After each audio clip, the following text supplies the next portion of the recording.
It's Thursday, April 23rd. This is CTV at 6. Here's what's making news tonight. A pair of maritime towns face job losses after a major dairy shakes up operations. To avoid harassment, one town council stopped streaming meetings. Now it faces another backlash. Cloudy with scattered showers for Friday, with gradual improvement in conditions as we make our way through the weekend. Live from our Maritimes News Center, this is CTV News at 6. Here is Todd Battis. Good evening. There is a big shakeup in the maritime dairy industry. The dairy giant Agropur is closing its plants in Sussex, New Brunswick and Truro, Nova Scotia by 2028. Close to 100 jobs will go when the facility shut down. At the same time, the company is spending money to modernize its operations in Miramichi and expanding its Halifax area dairy, which runs under the Farmers brand. Agropur says it will add staff at both spots. We will have more on this in a few minutes. Cape Breton police have a suspect in custody after making an arrest today. Officers are investigating another suspicious death in New Waterford. CTV's Ryan McDonald was at the scene for us today. He has the latest. Ryan? Well, for the second time in just over 2 weeks, there is police tape surrounding a home in New Waterford as police investigate what they are calling another suspicious death here in the community. Cape Breton Regional Police say they were called to this home at the corner of Ling Street and St. Agnes Avenue at about 6 on Wednesday evening, where they found an unresponsive person. EHS arrived and pronounced that person dead. Police arrested a man who remained in custody.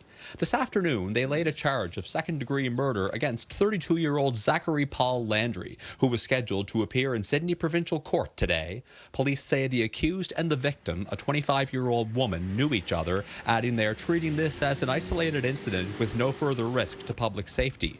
The Major Crime and Forensic IDNET units, along with the Medical Examiner's Office, continue to investigate. Back on April 7th, police were called to this home just a few kilometers away on Ryan Street in River Ryan. A 47-year-old man was found dead there. 45-year-old Carrie Ann Moles of Sydney faces a charge of second-degree murder in that case. Police said the accused and the victim were known to each other in that case as well. And police say the identity of the person who died isn't being released pending the results of an autopsy and notification of next of kin. Ryan McDonald, CTV News, New Waterford, Nova Scotia. The Nova Scotia government is holding public consultation sessions around the province regarding a plan to develop onshore natural gas. But some of the meetings are seeing protests, which Premier Tim Houston says are drowning out other voices. CTV's Jesse Thomas joins us from Province House, downtown Halifax. Jesse, it's been a while since we've heard from the Premier. What did he have to say about this today? Well, Todd, the Premier says they're listening to all perspectives carefully, and it says when it comes to natural gas development, they need to see exactly what's possible out there, and they'll be guided, he says, by the best possible science on this one. Now, Houston spoke with reporters earlier today via video conference from Pictou County and said while some public consultation sessions have been loud and contentious, there are Nova Scotians here who support exploring the potential for energy development, Houston said, and argues there's economic opportunity here for developing natural gas, which he says could help create jobs and potentially lower energy bills and make the province less reliant on importing gas from the United States. The United States, we're completely dependent on the United States for our natural gas at the moment, but some of that is actually originating in Alberta or out west. We have it here underfoot, so we need to understand what's possible in terms of developing it. And I can say to Nova Scotians, if we can develop it safely and sustainably here, their energy costs could come down. We're paying almost $15 a unit for natural gas here. It's 2 or 3 in Alberta. So Now, groups here, it appear, are preparing for a fight over natural gas development, and more than 60 people attended an information session in Kennetcook last night, inviting residents there to bring their questions and comments and concerns forward about hydraulic fracturing, which is commonly referred to or known as fracking. Now, the province has paid Dalhousie University $30 million to help the research and development of the onshore gas sector here, and there is another information session happening tonight tonight at the Pictou County Wellness Center. Todd, that event has already started and will wrap up tonight at 7 p.m. All right, Jesse Thomas in downtown Halifax at Province House for us. Thanks, Jesse. Now, the other hot topic down there today was the province's response to a Supreme Court judge's decision calling the woods ban last summer unreasonable. The Supreme Court judge ruled the Department of Natural Resources failed to consider the charter rights of ordinary Nova Scotians when it imposed a province-wide ban on entering the woods last summer. The Premier said his government continues to review the 17-page decision, but signaled it will continue to err on the side of caution when extreme wildfire situations arise. I'll always look at the facts that are in front of me in an evolving emergency and do what is necessary to keep people safe. Public safety may not be the primary consideration of others, but it is the primary consideration of me as Premier and of our government. The plaintiffs who challenged the woods ban called the decision a win for the charter rights of everyday Nova Scotians. As we told you at the top of the newscast, Sussex and Truro are set to lose their production facilities and jobs that go with them when Agripoor, the owner, announced it was deciding to close sites while expanding plants in other locations like Halifax and Miramichi. We have a report now from CTV's Nick Moore. It's never a good day as an employee to hear news like this. New Brunswick Premier Susan Holt is responding to confirmation from Canada's largest dairy cooperative, Agropure, which is planning to wind down operations in Truro and Sussex and expand production in Hammonds Plains and Miramichi. We can feel for the folks in Sussex who are hearing the news about the shift of that work, and we're grateful that Agropure has committed to supporting those employees if they choose to relocate to where the new opportunities are. So Agropure is growing in the Miramichi, and actually at the end of this they will have net more employment and activity in New Brunswick than they do today. In an email, Agropure says the closure of the facility in Sussex is expected at the end of 2028 and will result in approximately 60 job losses. The company says that it will spend $20 million to modernize the Miramichi facility to create 15 skilled jobs. New Brunswick government is providing a $2.4 million non-repayable contribution to expand its milk processing capacity in Miramichi. When companies decide to restructure, there's no guarantee that they'll choose New Brunswick as part of those restructuring plans. We like to partner to be part of that growth. So, and just to clarify, those jobs are moving to the Miramichi, so there's not going to be a net loss of jobs. There's actually going to be more jobs with Agropure at the end of the day. Reporters did ask about the discrepancy. Their understanding of their growth plans was that they were going to come out with a larger workforce at the end of this process than today. Nova Scotia government says Agropure employs more than 400 Nova Scotians. Premier Tim Houston, in a news release, welcomes the expansion and says it supports dairy farmers in Nova Scotia. More CTV News, St. John. We're going to look at downtown Moncton right now, 7 minutes after 6 o'clock. 6 degrees as we bring in CTV meteorologist Kaylin Mitchell for our first look at the forecast. And Moncton might be one of the warmer spots. Yeah, it is certainly a cool evening across the Maritimes. There's still a mixture of some showers and a couple of flurries for a few areas as well. And did see a shower there in the Moncton area, though they likely will see one as we make our way through the night. If anybody's heading out this evening or heading out to temperatures right now that are sitting mostly around the mid to high single digits, so a little bit cooler in some areas, including a few parts of the west of New Brunswick, where Woodstock right now is sitting at 3 degrees, Graham and Ann sitting at 3, Miramichi right now sitting only at +1, and in Nova Scotia we have some cooler temperatures for parts of Cape Breton, 3 at Shettycap and around 4 at Sydney. Checking in on the winds around the region, a little bit variable in direction, but mostly being sustained now between 5 and 15 kilometers per hour. Not much going on as far as wind gusts go. As we turn over and take a look at things on radar and satellite, we can still see some showers and some flurries present around parts of the Maritimes. And moving through tonight, this cloud cover is going to be around, and so will the chance of a shower or flurry.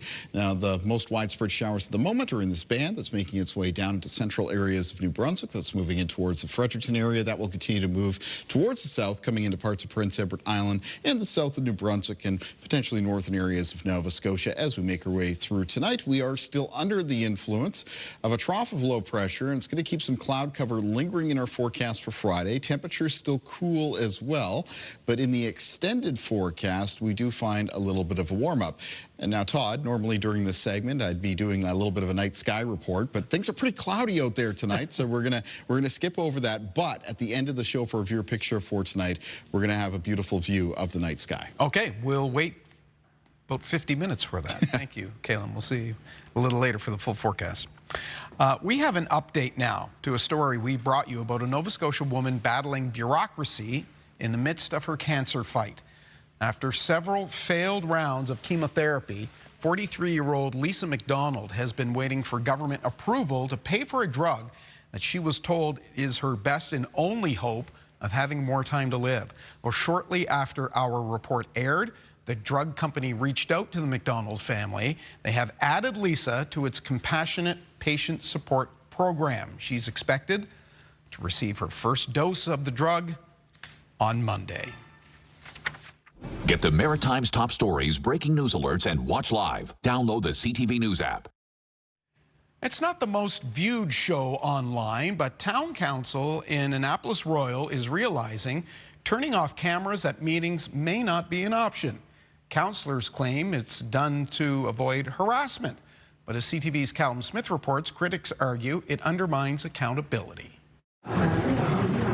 At this local coffee shop, happenings within Annapolis Royal spread quickly. The general rules, if I want to know what's going on in town, I'll hear it by noon the next day, so at the local coffee shop. But one method for word to spread is changing. Live streaming town hall meetings started during the pandemic, but now that's ending. In general, because YouTube and other platforms allow comments, clipping, reposting, live streaming meetings can unintentionally amplify harassment and abuse directed at councillors, particularly women. Audio recordings will be maintained, but video will no longer be uploaded. The mayor hadn't heard concerns until a new council was sworn in 2024. 5 women. Female politicians are not treated the same as male politicians. Women in general are not treated the same way. Young people are certainly not, and we have young people and we have women. Voters from in and outside of town have mixed feelings on the move. I think that we deserve to see what's happening and know firsthand what's happening. They are potentially shutting people out from having a voice on those meetings and being able to actually see what's happening as those meetings transpire. The mayor said she's never been the target of harassment in her 6 years, nor have any councillors reported their own experience to her. It's enough for me if something is being done that makes somebody uncomfortable, where they believe they could be harmed by something, or their family could be harmed. I couldn't care less. Someone who certainly does care is an organization called the Canadian Constitution Foundation, accusing the town of violating the Charter of Rights and Freedoms. The foundation said it will consider litigation if the decision is not reversed by the next council meeting. They're entitled to their opinion. No one from the foundation was available for an interview today. All I can tell you is that most municipal units do not live stream. Still, the mayor acknowledges council can improve transparency and communication about decision making. Callum Smith, CTV News, Annapolis Royal, Nova Scotia. This is tonight's CTV web poll. We're asking, should your local council be required to live stream their meetings? A simple yes or no, and you can vote at ctvnewsatlantic.ca. This is shaping up to be a turbulent summer for airlines. Carriers are cutting costs, cutting flights, or boosting prices, rather, because of a lack of jet fuel.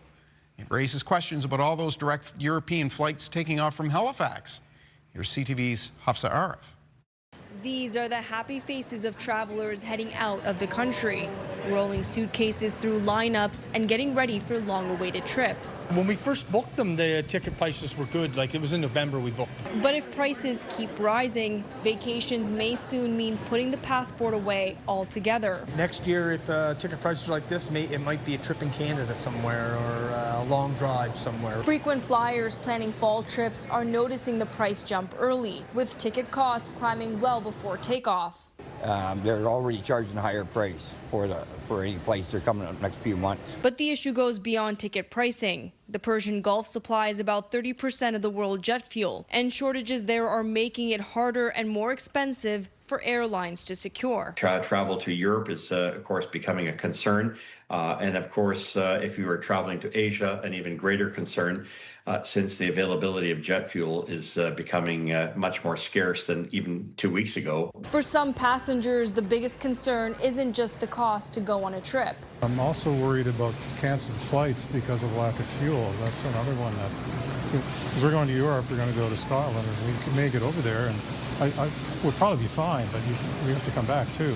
Experts recommend travelers confirm with airlines and travel agents a guaranteed return home. The last thing you want to do is to fly to Europe or to Asia or somewhere else and find that, yeah, you can come back, but no one has the fuel to bring you back. Therefore, you're, in a word, stranded. Experts say even if tensions ease overseas tomorrow, fuel shortages and higher prices may last well into the fall of 2026, meaning those extra fees at checkout may not be going anywhere anytime soon. Todd? Well, that will make for some nervous flyers indeed. Hafsa Arif at Halifax Stanfield International Airport. Thank you. A pair of New Brunswick first responders are being praised for their efforts in saving a man from a burning building last weekend. CTV's Avery McRae has their story.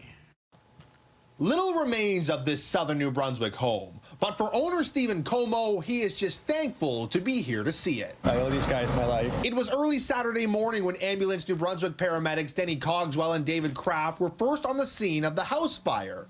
The pair quickly realized someone was trapped in the basement and didn't have time to wait for firefighters. I went in first and tried to lift him out and couldn't get him out, and he kind of drove me back. When I went in the last time, he was up in the window a little bit. I grabbed his arm. It was so full of, there was so much soot and debris and everything around, and Dave really, gave all that he could, and we got him up enough that we could fully grab him to slide him out onto the lawn. All three were taken to hospital for smoke inhalation.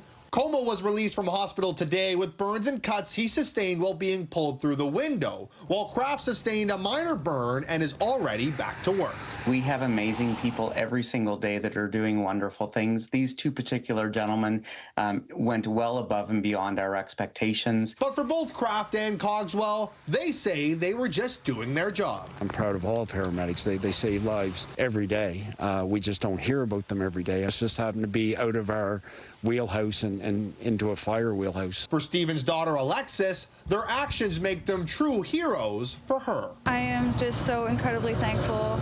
For a moment, I wasn't sure if he was still with us. I can't even express it in words. Can't thank these guys enough. Everyone always speaks about heroes, and I've got two of them now. Avery McRae, CTV News, New River Beach, New Brunswick. Great story. We will take our first break of the evening. Still to come, Kaylin has details of a slight warm-up, let's call it that. It's on the way. But next, the job search among young Canadians. I couldn't get hired anywhere. I have 6 years experience in restaurants. Last summer was a bad one for young Maritimers looking for a summer job. New job numbers show might be the same this year.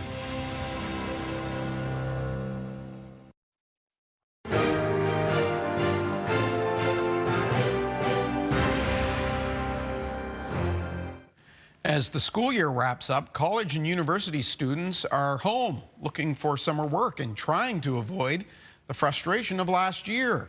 While Ottawa touts a new youth job bank, the unemployment rate remains high among young people. CTV's Vanessa Wright reports. 20-year-old Finley Prevost finally scooped up a job, but only after a long search for employment. I couldn't get hired anywhere. I have 6 years experience in restaurants, and nowhere would hire me. She now works at a local cafe. Her roommate hasn't been as lucky. She's still looking for work. Just a couple examples of labor market conditions worsening for young Canadians. The national unemployment rate for 15 to 24-year-olds rose to 14% in February, according to Stats Canada.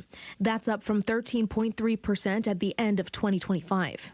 Our industry, in particular, youth play a really critical role. Natasha Chestnut is with the Restaurants Association of Nova Scotia.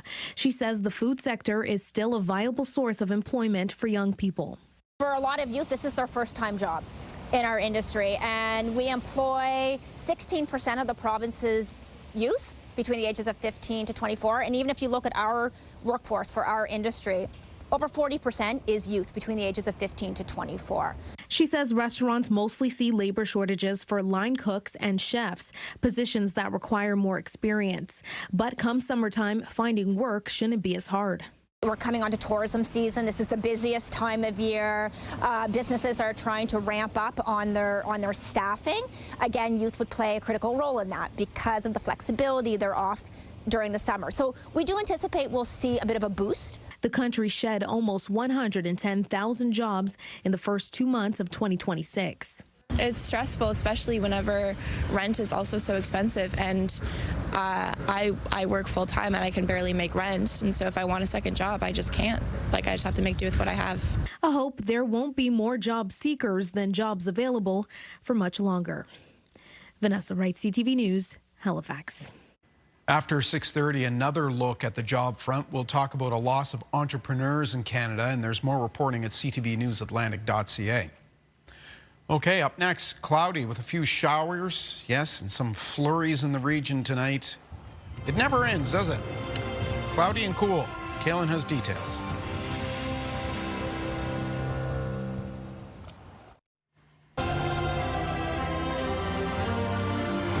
125 years old this year. That is the railway station at Macadam, New Brunswick, where it's overcast and 5 degrees. As we bring in CTV meteorologist Kaylin Mitchell. And Kaylin, Premier of Nova Scotia says he's willing to drop moving the clocks, shifting times, if other Atlantic provinces are willing to get on board as well. We just saw that with our western neighbors on the prairies. No more for them, so... I mean, it's only happening, right? It's only the opinion of this one meteorologist here, but I seem to be for it because it seems to be the trend lately. It seems to definitely come in with some benefits. I know others may have different opinions on it as well. My slight preference would be to stay on the time that we have now and just have a little bit more daylight, a little bit later into the day during the winter months. But again, just my opinions. Interesting move, though, for the Premier to say that. We'll see what, if anything, comes of it. Sure. Yeah. Let's take a look at some weather conditions across the country, and then we'll get into our forecast here in the Maritimes. Victoria and Vancouver both sitting at 13 degrees right now. It has cooled down in Alberta and Saskatchewan, including down around Saskatoon and Regina, with both cities reporting some snow at this hour. Now, the heaviest of the snow, that's still up through northern areas of Saskatchewan and northern areas of Manitoba, where there are some snowfall and some winter storm warnings in effect. You can see Winnipeg, though, is still warm at this time, sitting at 22 degrees, but that chillier air is moving in their direction, so their temperature is going to be chillier for tomorrow. Warm winter right now, sitting at 25 degrees. It's 17 at Toronto and 15 at Ottawa, 14 at Montreal. There's a little ridge of some warmer air that is built up through southern Ontario. Some of that is going to be making its way towards the Maritimes by the end of this weekend and the start of next week. Until then, though, we're kind of still on the cooler side.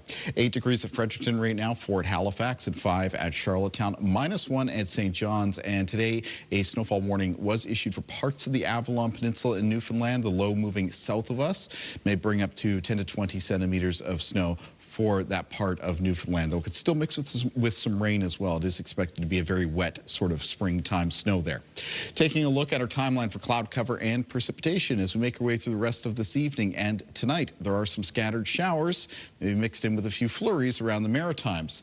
They're most widespread right now coming down through central areas of New Brunswick, but as you can see by around midnight, we'll have moved into southern parts of that province, including in around the Bay of Fundy coastline, Moncton to the southeast, also coming across parts of Prince Edward Island and into the north of Nova Scotia, Cumberland, Colchester counties, around Hants County, and down into parts of the Annapolis Valley. Start of the day for tomorrow around the Maritimes. It's going to be pretty cloudy. It's going to be chilly. There will still be a few showers or a couple of flurries around. And even in the afternoon, there'll be the chance of an odd shower or flurry developing and drifting across the region. Also the possibility Friday afternoon that there may be a few peaks of sunshine amongst all that cloud cover, but a gradual clearing trend. That'll have to wait until the weekend. In the forecast for the winds for tonight, they become north and northwest by around midnight, and then tomorrow's winds will be mostly out of the east and northeast, sustained 10 to 20 kilometers per hour with occasional gusts between 20 and 40. Low temperatures tonight in the Maritimes will be chilliest for eastern parts of the region. There, they'll fall into a range around -4 to 0, and western parts of the Maritimes tonight, mostly looking at some low temperatures between around -1 and 3 degrees. Highs in the forecast for tomorrow in the north of New Brunswick between 4 and 7. You have that low chance of a shower shower or flurry throughout the day. Through central and southern areas of New Brunswick for tomorrow, it's near 7 for Grand Manan, Campobello, 6 for Fredericton, 5 for Sussex, and 5 degrees for Moncton. Prince Edward Island for tomorrow with high temperatures near 4 degrees, a low chance of a shower throughout the day. PEI has one of the higher chances of seeing some sunny breaks, though, in the Maritimes. Same thing goes for parts of the east of Nova Scotia. Still cool in Inverness County as well as Cape Breton or Sydney for tomorrow because of that north wind, highs near 3 degrees. Around the mid-single digits for parts of the North Shore and eastern shore of Nova Scotia. 5-6 degrees for northern and central parts of the province and into the southwest of Nova Scotia. High temperatures tomorrow between 6 and 8. Now, taking a look at the extended forecast, let's find that warm up for New Brunswick. It kind of kicks in on Sunday. Could be some high temperatures up to around the mid-teens, and then some highs up to around the mid to high teens on both Monday and Tuesday of next week before things start to cool a little bit Wednesday and Thursday, with a returning chance of showers. For Nova Scotia in the forecast, it's still cool on Saturday. Cloudy with sunny breaks, low chance of showers. The chance of showers mostly for eastern parts of the province. A mix of sun and cloud follows for Sunday, Monday, and Tuesday of next week. High temperatures away from the coast, getting up towards the low to mid-teens, and then a chance of showers on Wednesday and Thursday. And for Prince Edward Island in the forecast for the start of the weekend on Saturday, about a 30-40% chance of a shower, still cool, highs near 4, up to 7 on Sunday with a mix of sun and cloud, highs closer to 12 degrees on Monday, Tuesday, and Wednesday of next week. There will be a chance of some showers Wednesday into Thursday. Todd. Okay, we'll see you at the end of the show when you've got that nice picture you were talking about. That's right. Take a look at that. Good. See you then. Next, we'll talk about the decline in entrepreneurship in this country and why it's happening. Stay with us.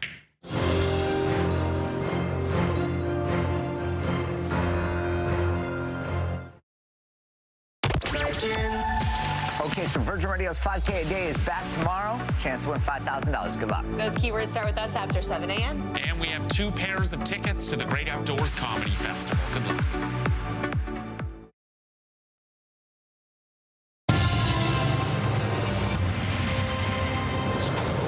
Recent reports paint a troubling picture of the state of entrepreneurship in Canada. So what's driving the decline on the East Coast, and how can we turn it around?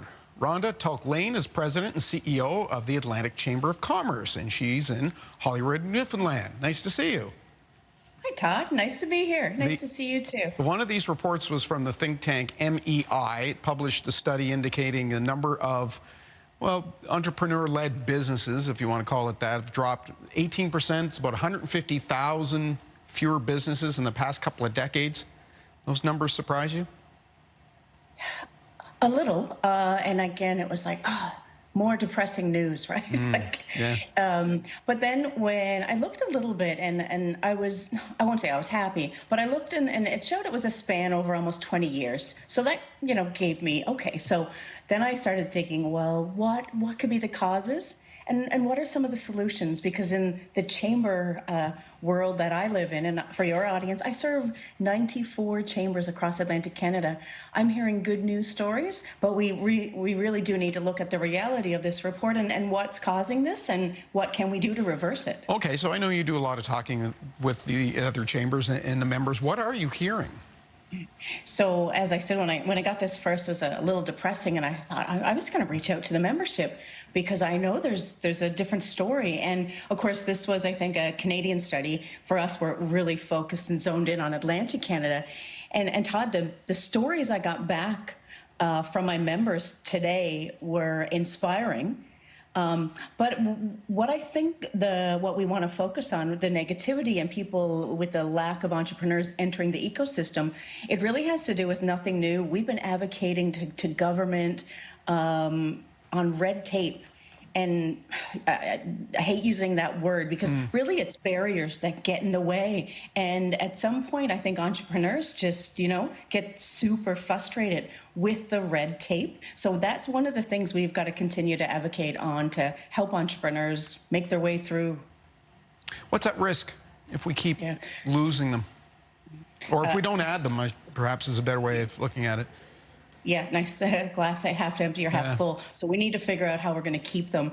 And I think what's at risk is we boil down what is the economy. The economy is the private sector creating revenue and driving growth that then pays in through taxes, and we need to work on a more competitive tax system in Atlantic Canada. Right now, you know, we're one of the worst across Canada, and we can change that. I really believe we can change that, and we need to make the environment. And sometimes it isn't about money, Todd.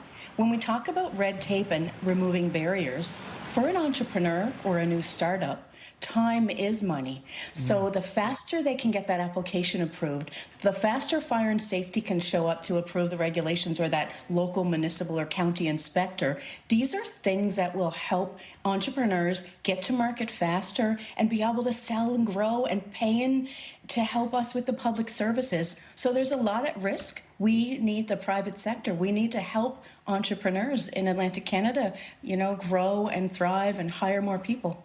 We hear about this chill in big business. They're hanging on to their money because they just don't know what's going to play out globally, of course, but also with the CUSMA talks with the U.S. and the trade situation. And what little we've been hearing is not entirely encouraging. Is that having a chill on prospective entrepreneurs, on individuals willing to sort of, you know, stake their own situation and finances to start up? I would say yes. I mean, when you have uncertainty, that causes that's not good for business. What business owners need is certainty. They need long-term planning. So, but what the good news is, Todd, as we look at the CUSMA deal, and we're super excited that the CEO of the Canadian Chamber, by the way, was named to Prime Minister Carney's committee for the deal. So that's great for the Chamber network. But what I think is hopeful is that at a smaller startup level, an ecosystem, whether we're talking rural, remote Nova Scotia, New Brunswick, Prince Edward Island, municipalities can create certainty for those businesses. So while we talk about these larger corporations and trade wars and the global effects, municipalities and counties have a lot of room to do good, to do better, and welcome entrepreneurs. And that first, when you pick up that phone, it's how can I help you? Don't list the barriers that we're gonna deal with. How can we help you? How do we make this easy for you? So I think it's within our own. You know, it's something we can handle. We can measure it. So I'm going to encourage municipalities to work on that, to welcome those businesses and help them. What would you say to somebody who may be toying with the idea of stepping out on their own? Is this a good time to do it? Are there opportunities?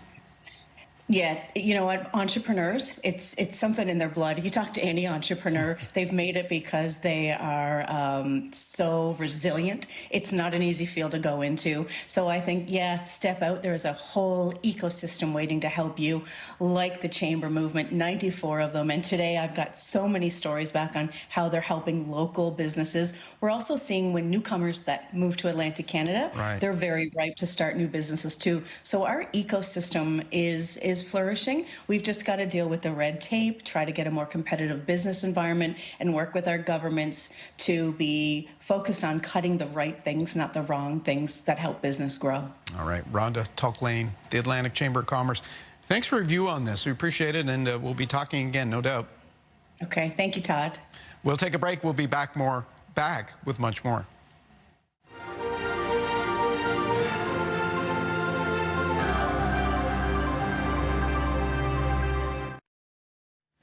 In health and medical headlines, listen up, allergy sufferers. New research reveals which Canadian city is the toughest place to escape pollen. CTV's Amanda Debison has more in tonight's Lifeline.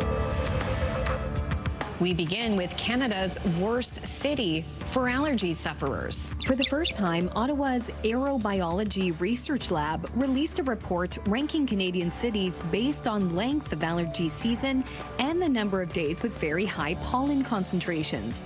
Out of 35 years of data, Windsor, Ontario came out on top. Windsor ranked second for weeds, third for grasses, and fourth for trees.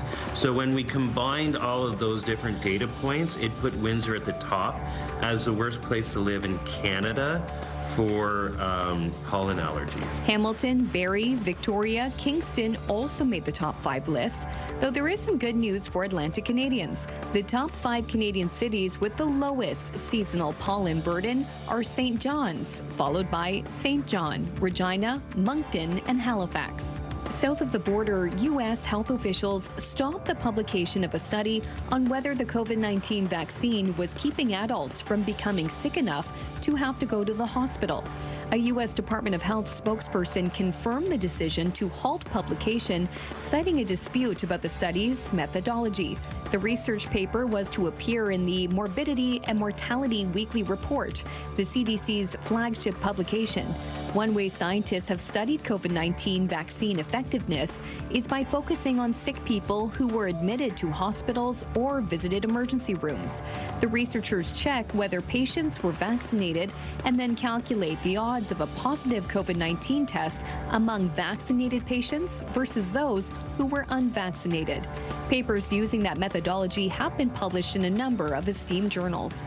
Finally, Americans are becoming more and more lonely. A new study of 2,000 people showed young people have increasingly cut off contact from close friends or family. Nearly half of respondents said they experienced loneliness on a typical day. Many also said they used technology in situations to avoid interactions with other people.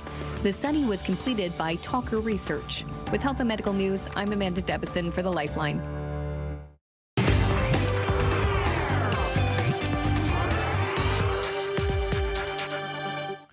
We're on the scene now with part 2 of our behind-the-scenes visit to the set of the hit TV series From. The thriller is shot here in the Maritimes. Tonight, CTV's Latavia Beezer shares another look at her time in Fromville. We've come back over and over again because we failed the first time. From is back and fresh off its season 4 premiere. Knowledge comes with cost. Your life shouldn't have dug that hole, Jim. We head back to Beaverbank to catch up with actors Ricky He, who plays Kenny Liu, the young, idealistic yet resilient deputy of Fromville, and Liz Saunders, the battle-hardened leader of Colony House, known as Donna in the series. Kenny Liu is Sheriff Boyd's trusted right hand. After suffering unimaginable loss, he's ready for a new character arc. It's been a lot. It has been a lot, and it's a lot of the work is like to not bring the work home because, yeah, it's been a very heavy couple seasons for Kenny. I talked to John in between the seasons, just kind of saying to him, you know, Kenny is kind of like Boyd's Robin to his Batman. Mm-hmm. And so, like, going into this season, I was like, it'd be really cool if we could have Kenny go from Robin, like, into his Nightwing era a little bit. And without spoiling too much, I think we're getting a bit of that for sure. As for Saunders' character Donna, although pushed to her breaking point, her status as a pillar of this community and close relationships will continue, although strained. She's so tied to Boyd. I mean, even though they have their issues, she cares deeply about Boyd, Ellis, and Fatima. Yeah. And that's hard. And I think, but what I think we'll see in this season, there's a development, but more development with Tabitha and Donna and the things we face together.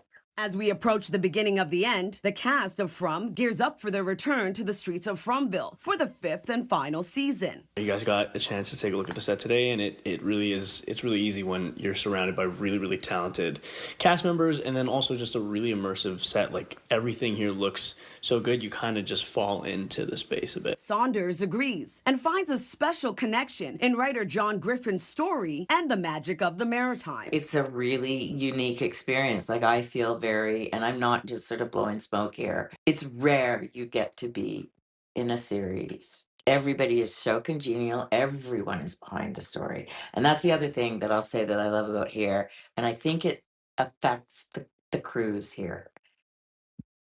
Storytelling is really important in the Maritimes. The sense of telling a good yarn. And so the crews here are so invested in the telling of the story. So it's just like, it's really joyful to come to set. We always like to hear that. Now, from TV to the stage, Atlantic Canada's longest running and largest outdoor theatre company is back. V is for the varied ways I hide embezzlement.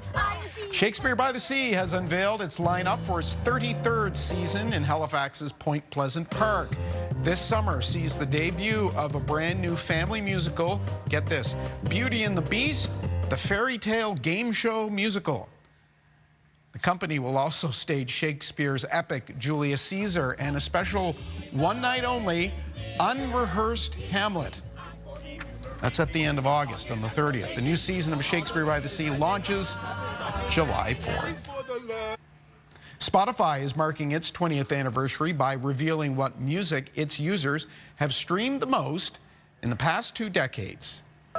Probably no surprise here, the artist at the top is Taylor Swift. Bad Bunny takes second place in that category and has the #1 album.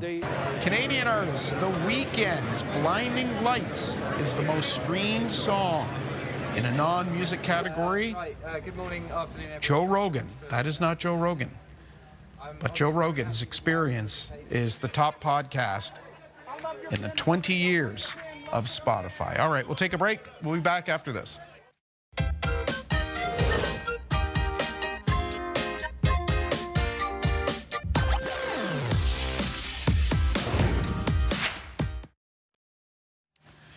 On the markets, the Dow Jones ended the day down 179 points. We talked about this a little earlier. With no movement through the Strait of Hormuz, fuel costs continue to climb. Now, WestJet is raising prices for checked bags. BNN Bloomberg's Marilla Fernandez has more. Customers will pay an extra $5 for a checked bag. And that's only if travelers plan in advance. It takes the price to between $55 and $65. And if you decide to check a bag at the airport, it'll cost between $70 and $94 under the ultra basic ticket. Airlines around the world are grappling with high fuel costs as a result of the backup of tankers in the Strait of Hormuz. Cannabis stocks jumped on news that the U.S. is reclassifying the drug as less dangerous. It will put it into the same category as a drug like Tylenol with codeine. But the stocks retreated in the afternoon when investors realized the move only applies to medical marijuana already licensed by the states.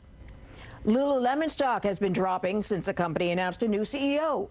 Former Nike executive Heidi O'Neill will take charge in September.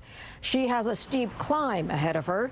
Lulu has been struggling to regain market share after some design misses and more competition in the space. The stock ended the day down over 13% in the U.S. Here are the closing numbers for the day.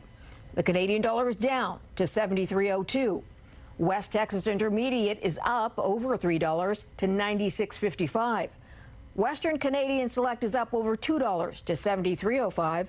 And the TSX lost 42 points today. Those are your business headlines. I'm Marilla Fernandez.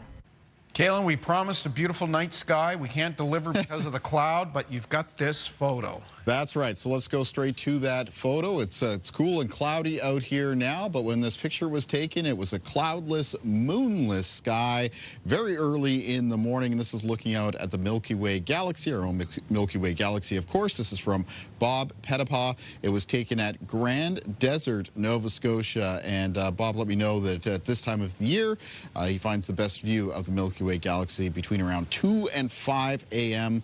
in the morning. So Bob, thank you for staying up late or maybe getting up very early. Either way, great picture. Grand Desert for tomorrow. It is going to be a mostly cloudy day. Some peaks of sunshine possible, but also about a 30-40% chance of a shower. We just do start off the day around the Maritimes with the temperatures a few degrees below to a few degrees above the freezing mark. So chilly start, lots of cloud cover, and a chance of a flurry or shower. And in the afternoon, still with a chance of a couple flurries and showers in the region. High temperatures, mostly around the mid to high single digits. Let's find out what's coming up on Your Morning Atlantic. Friday on Your Morning Atlantic, the Saltscapes Halifax Spring Expo. Always popular event kicks off Friday morning. We'll get the details on what visitors can expect all weekend. Start your morning with us Friday on Your Morning Atlantic on CTV2 and Crave. Finally for us tonight, they're still more than 2 years away, but the 2028 Summer Olympic Games are already on track to be a big success. The LA 28 Organizing Committee announced the results of the first phase of ticket sales today. More than 4 million tickets have already been sold for the games in LA. Soccer, athletics, Basketball and gymnastics are proving to be in very high demand. Some new additions like flag football, lacrosse, softball, they're selling all their available inventory too. LA is expected to make history as the first games with more female athletes than male. That is our look at the day here at home. Bruce is here at 11:30. The web and the app have our updates anytime. I'm Todd Battis. Hope to see you back here tomorrow night. Till then, have a good night.